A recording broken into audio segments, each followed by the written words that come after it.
izin bertanya, jika seorang anak trauma dan membenci bapaknya karena pernah dizinai atau mendapatkan tindakan pelecehan oleh bapaknya sendiri, apakah sang anak masih harus berbakti kepada bapaknya? Bolehkah bagi sang anak menjaga jarak dan menjauhi atau tidak mau lagi menyambung silaturahmi dengan bapaknya? Dan bagaimana sikap sebagai seorang ibu dalam menyikapi ujian tersebut? Dan apakah sebaiknya mengajukan khulu kepada suami yang telah melakukan hal demikian demi melindungi anaknya? Mohon penjelasan dan nasihatnya. Jazakumullahu khairan.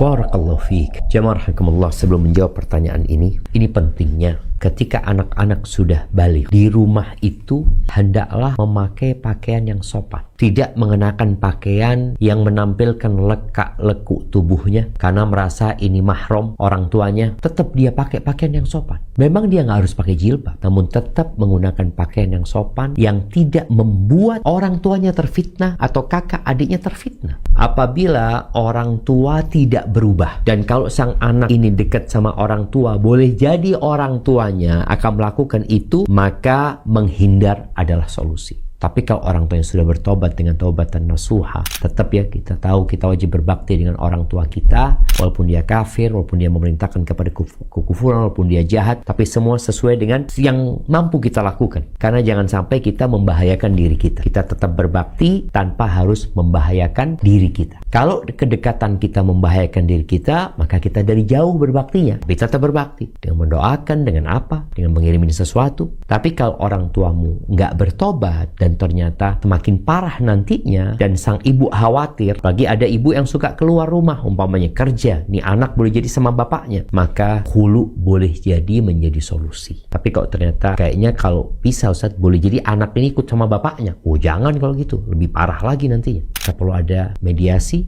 atau musyawarah yang mempertimbangkan antara maslahat dan mudaratnya, antara yang positif dan negatif, kalau harus berpisah atau kalau harus bertahan.